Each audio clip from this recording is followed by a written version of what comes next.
Matahom nga kabuntagon mga kapaglaom. Atong hisgutan ni ining adlaw mao ang atong morning devotional nga naguluhan ang iyang pagkamadaugod. Ug ang atong teksto makita sa buhat 19 bersikulo 20 nga nag-ingon, ug sa ingon nga paagi ang pulong sa Ginoo mikaylap ug nagmadaugon.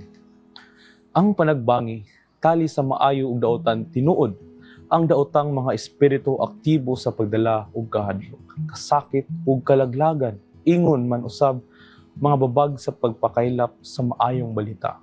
Ug nagpasalamat ako sa Dios nga ako pasaligan nga siya labi pakagamhanan kay kang Satanas.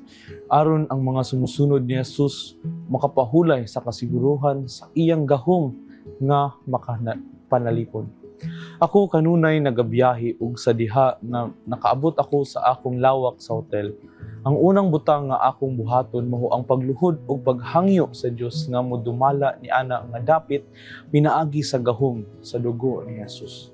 Ug nga dili tugutan ang bisan unsa nga daotang mga pwersa o impluwensya sa akong lawak.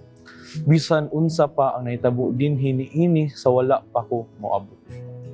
Kay siya nga anak ninyo labaw pa kay kaniya nga ania sa kalibutan. Si Jesus kanunay nga nagmadaugod sa diha nga si Pablo miabot sa Efesos.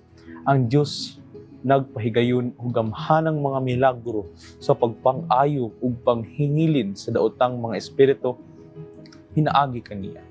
Sa pagkakita niini ang uban misulay sa paghingilin sa daotang mga espiritu pinaagi sa pagtawag sa ngalan ni Jesus nga ginawali ni Pablo.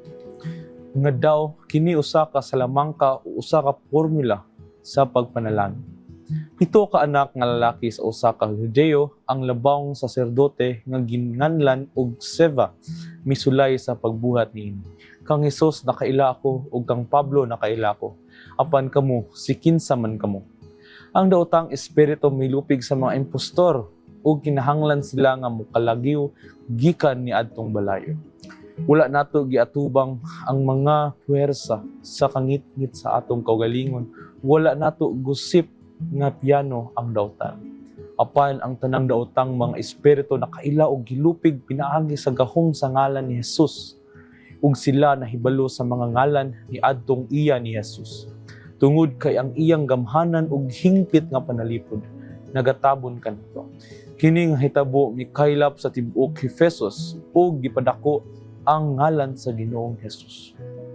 Kini may resulta sa daghang na nagbuhat og salamangka nga nagsalikway sa ilang mahika ug sa publiko, nagsunog sa ilang mga linukot nga basahon sa pagyamyam, nga nagkaatindad og kalibo ka drakma, mga piraso sa plata nga kapaglaom.